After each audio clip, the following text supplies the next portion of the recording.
Hi, everybody. Please meet my next guest, Sarah Dunn.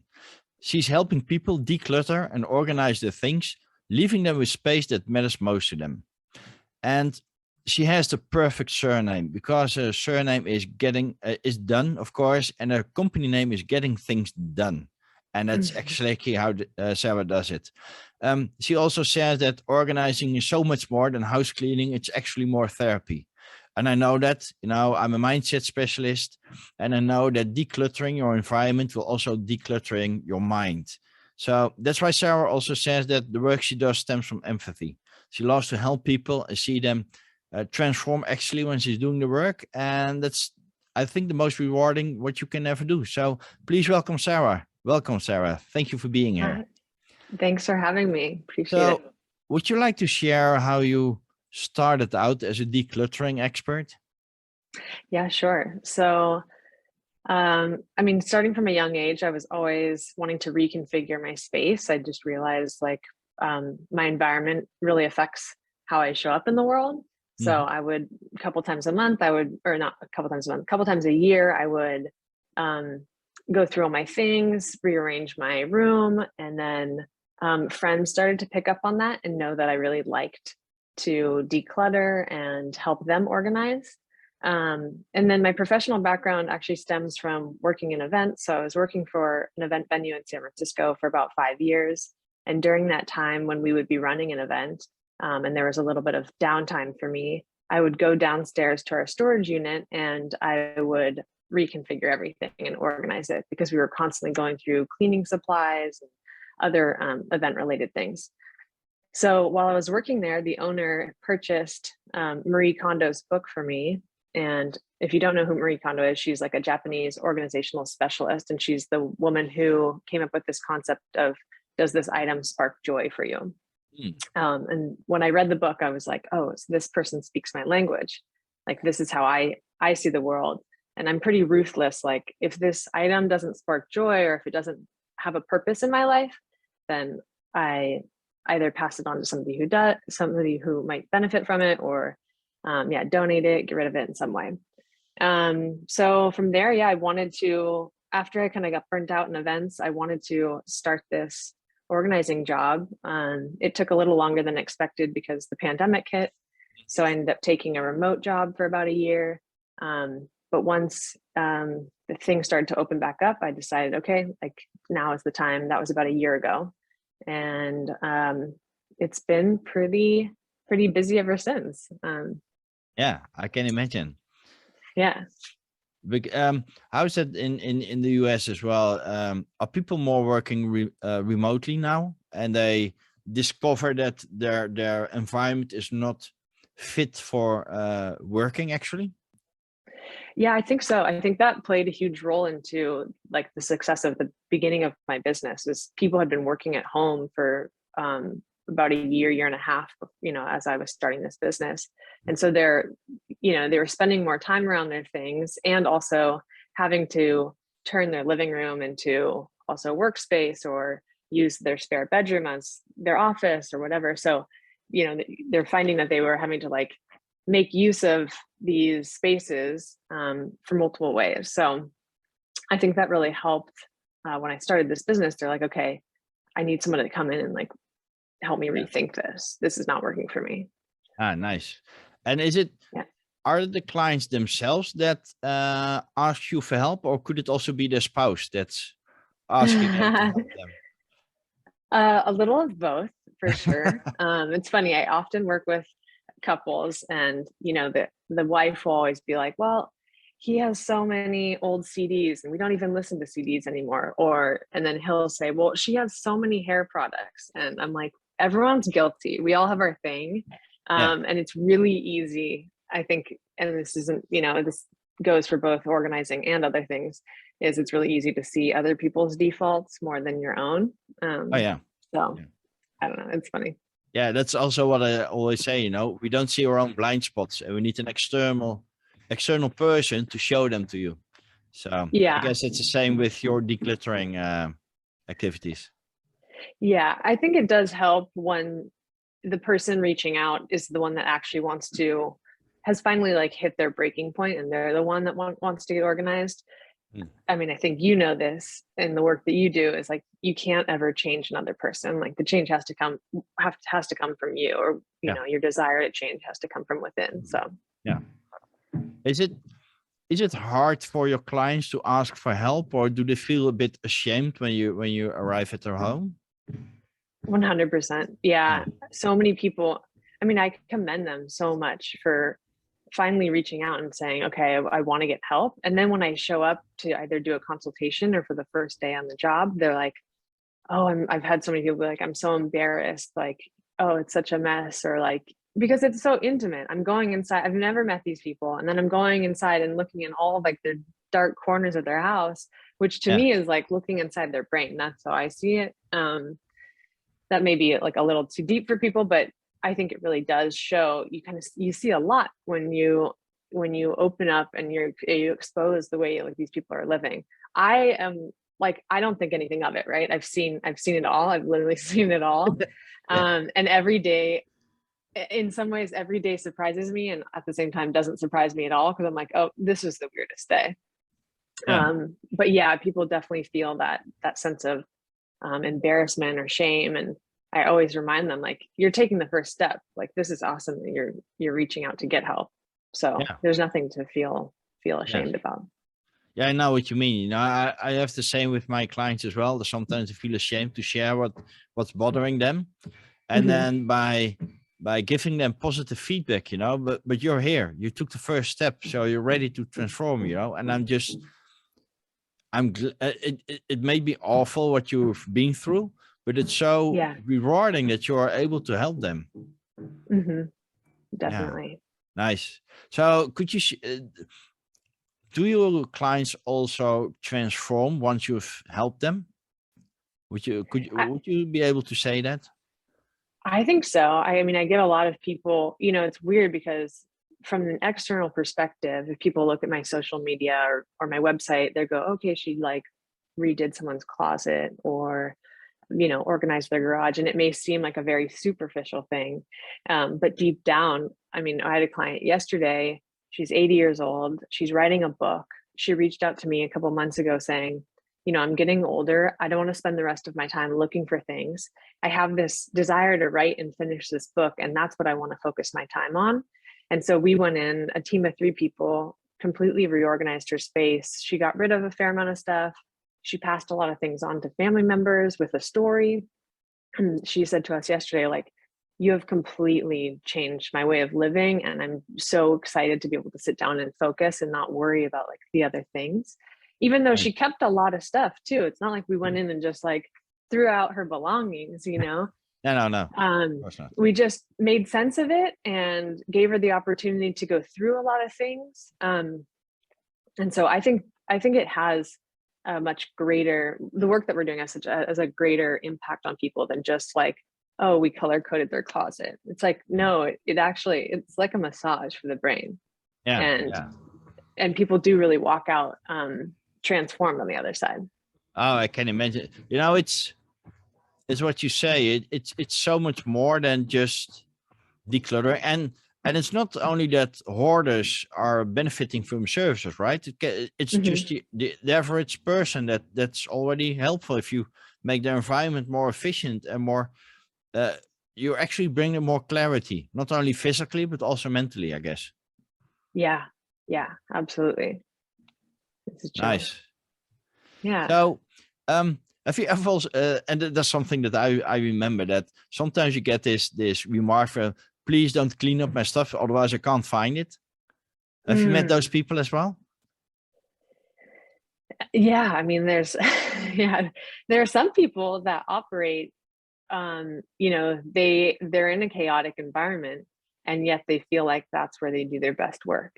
And I know that there are some people, creatives especially, that do feel like, you know, I have a system. You can't see it, but the system is there. Yeah. So yeah, I think, but by the time most people are reaching out to us, they are ready for something different, and know that the current system they have may not be working well for them. So for the most part, I think they're open and willing to hear our feedback. And things can be Yeah. simple, like simple little changes, like why do you have the coffee cups here, but your coffee machine is on the other side of the kitchen? And people are like, I never really thought about it.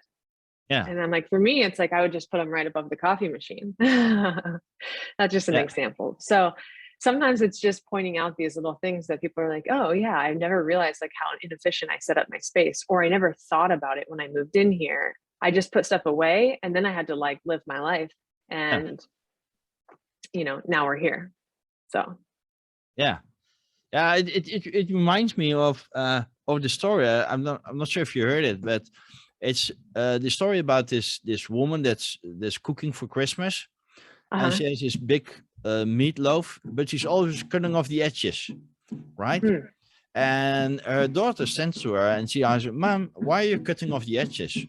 Well, that's how my mother did it, right? And I learned it from her. And so she asked grandma and she said, well, I learned it from my mother, right? That's how she baked all those meatloaves. And they went to their mother and she said, why are you cutting off the edges of the meatloaf? And she just said, well, otherwise it wouldn't fit the pan, right? So, and it's just a habit that people copy and take over without realizing it. Just like you said, if you're putting the cups of the coffee cups in the neighborhood of the coffee machine, it makes total sense. Yeah. But if somebody's used to put them over there, they don't think about it anymore. It has become a habit. Yeah. Yeah. And we totally learn. I think a lot of people, learn their habits inside their home for sure, from their elders. And so many people reach out to me and they're like, well, I grew up in a hoarder house, or I grew up with somebody who never wanted to get rid of anything. And oftentimes, like you would know too, like that stems from like the psychology of their upbringing or their life. So that, that feeling of like, oh, I don't want to get rid of anything comes from like a scarcity mindset. Well, why do they have a scarcity mindset? Maybe because they grew up during the Depression, or they always grew up like, living check to check. And for them, like just to have things, toys, whatever, it was really special to them. So they didn't want to get rid of anything. Yeah. And we totally learn everything from our past, I think. Yeah. I can totally relate to that. Just what you said earlier about this man that had too many CDs, right? Yeah. You buy the CDs, there's music on it, and you don't want to throw them away because it feels like you're losing the music, and not realizing that everything is already on Spotify, right? You can have the whole CD, you can have its whole genre of this artist on Spotify. But you still bought this somehow because you like the music, and it feels, it doesn't feel right to throw it away if it's not broken, right? And I guess you also meet a lot of those people, that if it's not broken, don't throw it away, even though it has lost its value in such a way. Yeah, people definitely struggle with getting rid of things that have perceived value, or like there's knowledge within it. So like books, I find people are like, oh, like they don't want to get rid of their college textbook. And I'm like, well, have you looked at it since you're in college? They're like, no, but they feel like if they throw it away, they're losing the value, when they've already lost probably 50% of the value anyway, depending on how good their memory is. And also it's something that's easy to obtain. You can rent that. Most likely you can rent the book that you are letting go or like passing on to somebody else. And then, if we've spent money on something, even if we're not using it, and it doesn't, people to say, well, it still has value and, it's useful. And I'm like, well, it's really not useful if you're not using it. It's really nothing to you. So it's interesting. People's attachment to things and what we hold on to. And that's a great saying, by the way. It's really not useful if you're not using it. And it makes total sense, but yeah. Yeah. So do you have, could you come up with an example of somebody that was really grateful for having you in his or her life, that you really felt you made a real difference to them? Yeah, I mean, there's so many. One woman I helped about a year ago move into her place. So she had had like a leg injury, ended up in the hospital. It ended up getting infected. So she ended up being in care for a really long time. They moved her into a nursing home with elderly people. I'm kind of giving a lot of the backstory, but yeah, so they moved her into a nursing home so she could get 24-hour care while this wound was healing. And then the nursing home ended up being an abusive situation. So she ended up filing like a report on this nursing home because she was the only one in there that was young enough to really know what was going on. She was still with it. A lot of the Yeah, people yeah, yeah. there were old and kind of, probably had dementia. So she Yeah. got that place closed down. She was living with a friend for a while and eventually got to a point where she could move back into her place on her own. But she was still, she was bound to a wheelchair. And so Okay. she really wasn't able to move into her house on her own. She was moving back into the apartment she used to live in. And so I showed up, and it's a relatively small apartment, tons of boxes. And I still get messages from her today. And I spent 2 days there because I went back and brought a second person to help move her in because the first day I realized there's no way I'm going to be able to do this all on my own, mainly because the space was so small. There was tons of stuff in it. And so I'd open a box and I'd be like, okay, well, this belongs in the kitchen, but the kitchen is already full of stuff. The counter space is full of boxes. Like, I don't have anywhere to even put this to stage this. There was no outdoor space. There wasn't a garage. Yeah. So it was like, I was constantly just like trying to navigate and, open a box. Okay, this is craft stuff, but the craft area is full. So, and it was like, I had two goals that day. It's like to move her in, but also to declutter, to get to a space where all this stuff could fit. Yeah. And, I mean, this woman like she left. And when I left, she was like in tears saying like, you have no idea how much this has helped me. I mean, she literally wouldn't have been able to do it without somebody. And it wasn't just me. I think a lot of people could have done it, but she sends me messages on the phone all the time saying, you really got me to think about things in a different light and think about what I need and what I don't need. And that means just so much to me when people, when they continue contact. That's so Yeah. cool to me. Yeah. And do you also do follow up with your clients after a few months or a certain period of time? Yeah. Sometimes I follow up, especially if I know there are clients that stick out and I'm like, okay, I know they're going to need my help again because it's a process.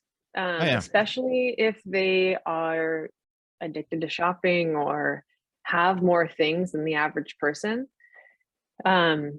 They're going to need help again. And it's not organizing is not a one and done situation. I mean, I'd love for it to be, and I'd love to work with somebody for a week and be done. But the first go around, people are, not used to their muscle memory of getting rid of things and letting go, Mhm. isn't quite built up. And Yeah. Yeah. so Yeah. some people require that long-term attention. So Yeah. yeah, I to can follow up imagine. with people on like a Yeah. quarterly basis is really important. And other people are so willing and open to the changes that we've made in their home that they're eager to keep them up. And I don't hear from them and I'm like, okay, I assume things are good because they haven't Yeah. reached out.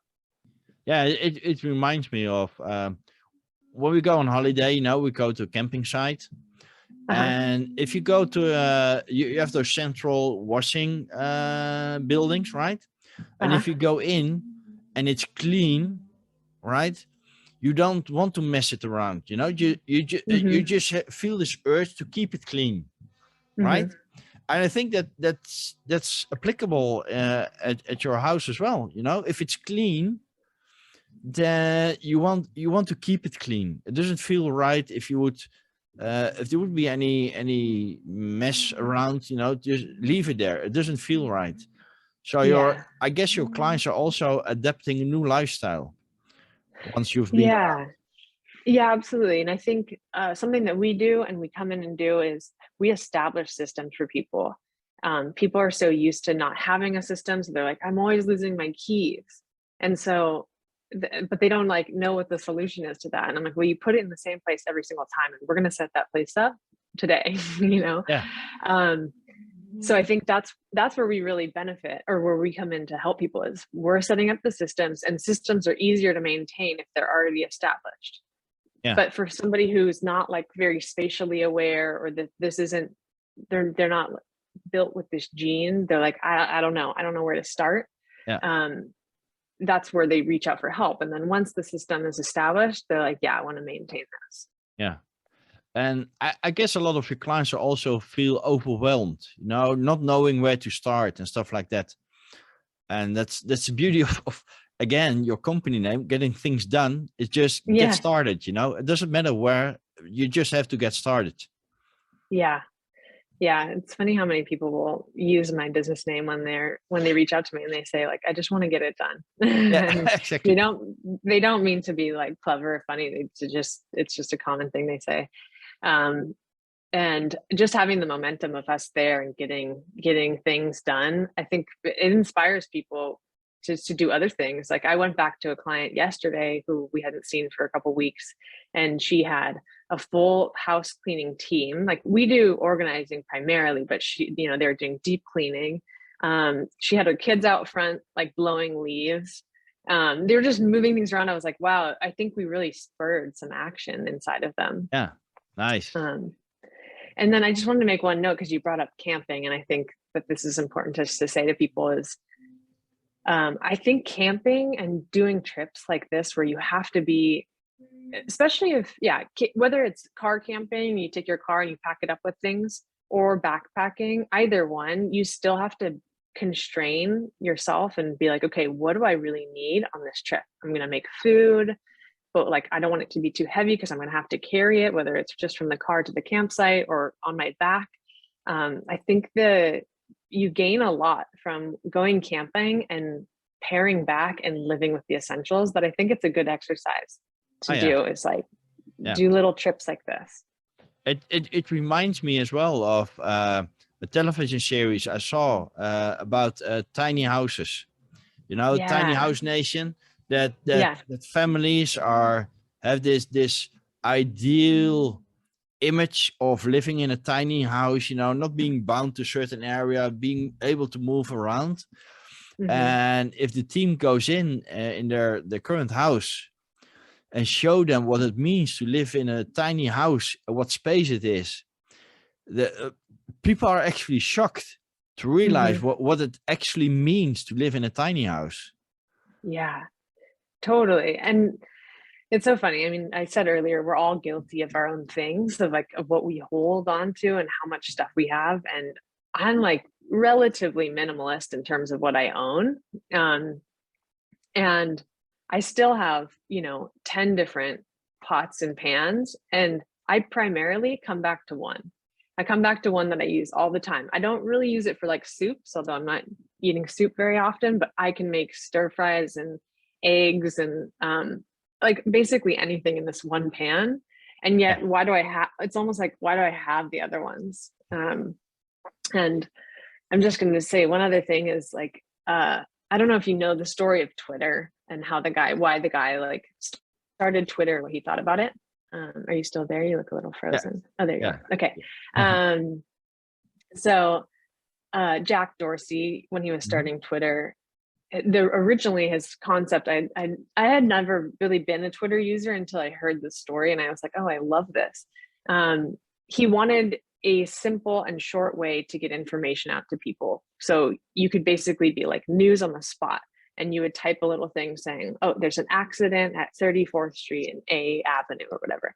And you only had limited characters to say so. So you had to be very direct. And he got that concept based off of, I think, railroad conductors used to use, he used to be really obsessed with trains when he was a kid. And the train conductors used to have to use like basically a code to tell them like, I'm coming down this track and this is where I'm headed and this is what time I'll be there or whatever.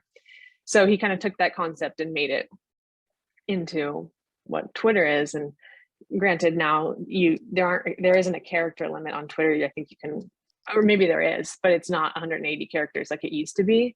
But what he said is constraint inspires creativity. And I feel that in my own business. It's like, what is the least you can live with and still be happy? And earlier when you were saying, people feel overwhelmed, I'm like, most people feel overwhelmed because they have too much stuff. They have too many things in their home and their life that they have to be responsible for. So Yeah. if they could pare that back, like, it's just less things they have to worry about, less things they have to take care of.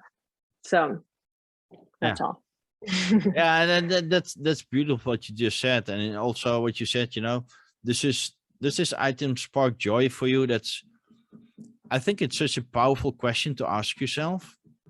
And I think a lot of people, and I must admit, I suffer from it as well. If it's not broken, you don't want to throw it away. Yeah. You only want to throw away things that are broken, right? But why should I need a VHS recorder that's not broken, but you can't play the tapes anymore? There are no tapes anymore, right? But the recorder is still working. So, and I guess a lot of people have that, or where each time that you're I'm not sure if it's in the US as well, but we have our subscriptions with our phones, that each 2 years you are allowed to choose a new phone. Yeah. And with each phone you get a new some earplugs, right? They're wired, but I'm not using them, but they're stacking up because they're not broken. They're great functioning earplugs. But I'm not throwing them away because they're not broken. So you can end up with 5-10 pieces of earplugs that are never get used, but somehow it doesn't feel right to throw them away. Yeah, because you perceive that there's value in them, and you perceive, well, they're useful. Yeah, exactly. But again, they're only useful if you're using them. Yeah, I love that quote. I'm going to use it a lot of times, I guess. Yeah. Yeah. So how does your spouse feel what you're doing? Does he also feels like, I need to be organized as well? Or does he ask something, well, Sarah will take care of it? It's funny. I get that question a lot from my clients. They're like, well, is your house perfectly organized? Or like, is your partner just like this too? And the answer is no to both of those. We live in our home and it does occasionally get messy or things get out of hand, but we do have systems. And for the most part, everything has a home. So we know where to put it back. But in terms of, what he thinks about what I'm doing, for the most part, he really tries to, keep things up. And something that I appreciate. I was like, my love language is like coming home to a clean sink. So I don't want to see dishes in the sink. And for the most part, he upholds that, just because I'm like, at the end of the day, I'm like, not that I'm cleaning people's dishes, but I'm in people's, disorganized and chaotic homes, that I want to come back to something that feels peaceful to me. But all in all, he's been so supportive, and I would not have done this business without him. He really encouraged me to do it. And he said, even the other night, he said, I really believe in what you're doing. And it means a lot after a year. I mean, after a year, I should believe it too. I've worked with nearly 100 people. So, and I do believe in what we're doing. But yeah, to hear it from him it means a lot. And it's really cool to have the support of somebody else. Yeah, definitely. If your spouse supports what you're doing, I think that's the best support you can have. Yeah. Right? Your spouse believes in you, right? Definitely. Yeah. Yeah. And I also saw in an interview you gave that you got a German Shepherd as a pet, right? Yes. Yeah. Yeah. So a German shedder. She sheds a lot. Yeah, exactly. Right. We got two dogs as well. So I know about all the hairs, so it's everywhere. impossible to keep it clean. It's insane. I mean, it's why we have a house cleaner come, every other weekend. It's like, I can do it myself. And for the most part, we keep things tidy, but it's so nice to have someone come in and like do a nice deep clean. Oh, definitely. Well, I actually had a funny story about a friend of mine.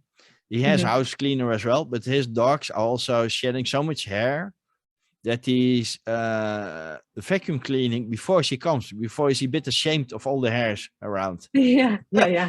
So I said, why do you have a house cleaner if you do it yourself? It's her job. So let her take care of it. Otherwise she has nothing to do. Right. Yeah, that the cleaning before the people come is, I mean, I experienced that in when I show up to clients' houses, they're like, well, I was trying to get things organized for you. And I'm like, that's why I'm here. So don't worry. Like, Yeah, exactly. But I yeah. also think that if you come to them and after the first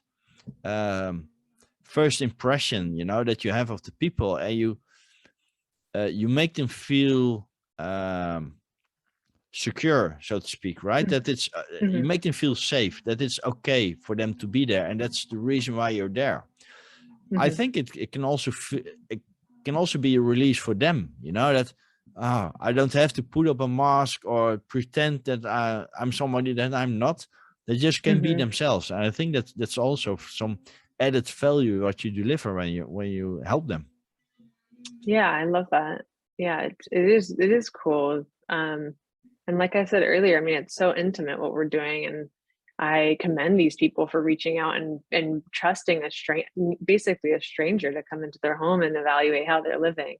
And Yeah, I don't take it lightly, and I feel humbled by the fact that people trust us, and yeah, it's so beautiful. yeah. Do you get a lot of referrals from clients, or? Yeah, a fair amount of referrals. Yeah, I mean, so many people are like, I told so many people about you. And then other people are like, I don't want to tell people about you until you're done at my house. It's like, Ah, I don't want to share the babysitter, yeah, that concept of like, well, you're mine right now. So yeah, yeah, no, but it's in a lot of referrals, a lot of online reviews, which is so helpful for my yeah. business. I can imagine. Yeah, and it's wonderful, Yeah. because um, we don't do it for ourselves. We do it for our clients, and when you feel they succeed or they're happy and they're grateful, it Hmm. gives you a good feeling as well. Hmm. Yeah. 100%. Could you have ever thought to be in this business that you're in right now, where you, let's say, 10 years ago?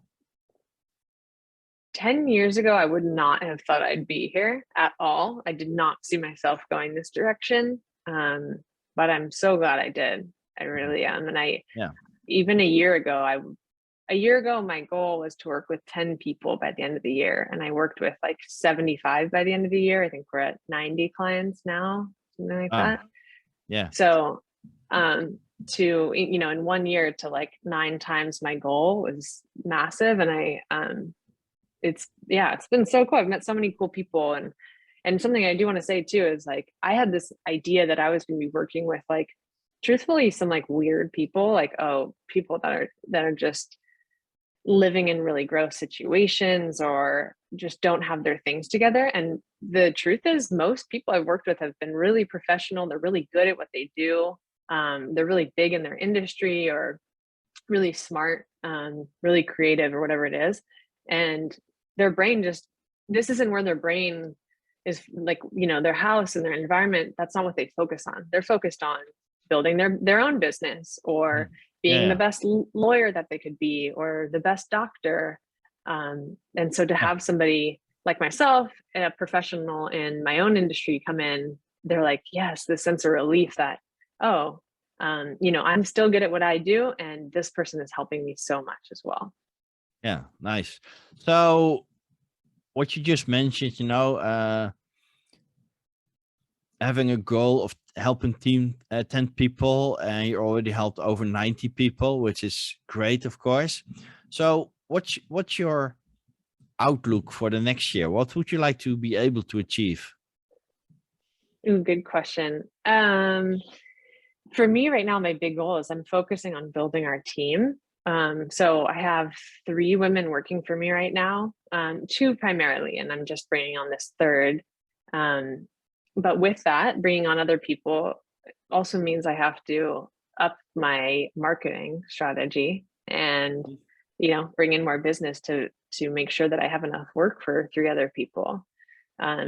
So my big goals, yeah, are just continuing to develop the team. I would love for it to be like a 6-person team or an 8-person team, but I also have to make sure that the demand is there and there's enough inquiries coming in to make sense for that to make sense. Yeah. Yeah. Um, I know my goal should be very what do you call it when you do SMART goals? So it's like I can't remember what the S is. It's not Specific. strategic, specific. That's the Yeah. word I was looking for. Yeah, I need a very specific goal. So with that, I'll say that I hope, in the next year I have a team of 8 total people. Nice. Nice. Yeah. I remember when I was doing a training, we had to have a purpose to do the training because there was a Mm, daily mind feed to that. And it was a 2-year program. So we had to do a daily exercise for 2 years. And he said, you have to have a purpose, to be able to fulfill that. And I said, my goal was to become the best hypnotherapist of the world. yeah. And will I ever be? You're not hearing me say no, right? Will I be Yeah. able to prove it? Probably not. Because if I say that I'm the best in the world, probably somebody will stand up and say, what are you talking about? I've already been in the business for 40 years. You're just coming, you're a newbie, right? But Yeah. for me, it's not about achieving this goal, but just having this goal, it inspires me to keep growing, to Mm, develop, to learn from others that are further down the road than I am, to learn from my clients. So for me, it's not specifically for achieving this goal, but I'm just enjoying the journey. I love that. Right. So my goal is not that smart, but it Yeah. keeps me evolving in a way. Yeah. So Yeah. That's beautiful. I love yeah. that. And I love, it for you, it's about helping people and making a difference, Hmm.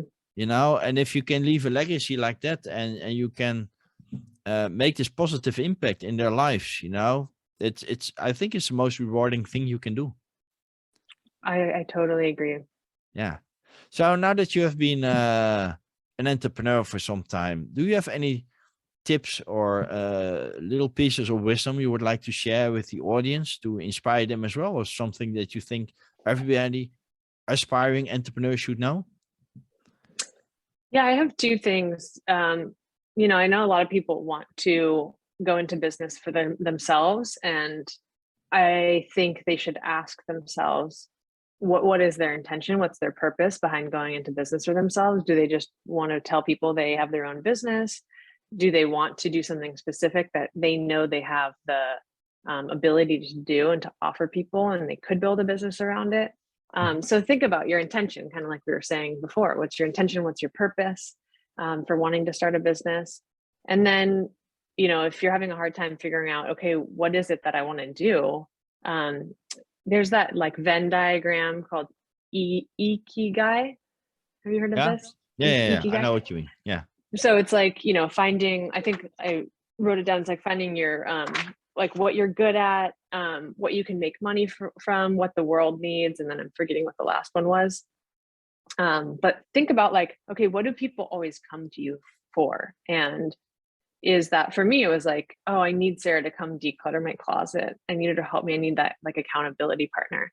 Um, Maybe you're really good at, I don't know, it doesn't, just think about what you're really good at and could you build a business around that? And is that something that the world needs? And does that light you up? Like I go to work and most days and I'm like, this doesn't feel like work. I don't wake up with anxiety or like dread or, just not wanting to do it. I really get excited by the people I work with and the work that we're doing. So Yeah. think about, what lights you up too.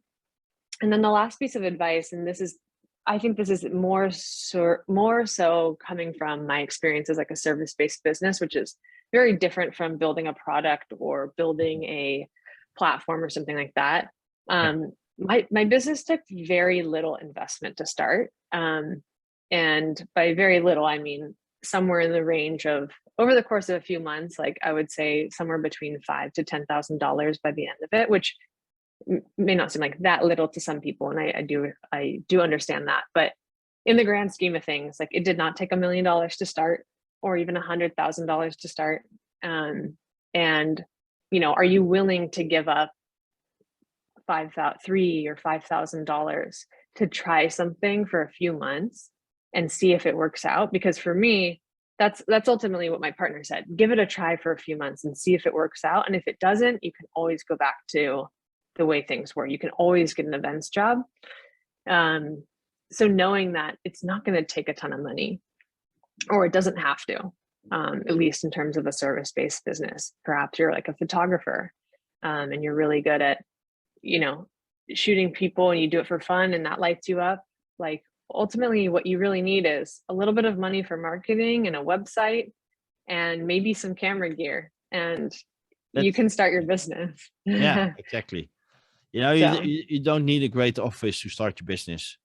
I think yeah. most big companies, they just started just in their own house, you know, in the garage or whatever. Hmm. And it's all about what's in it for them, what's in it for the client, you know. And as long as a client gets the results they're looking for, you're in Hmm. business.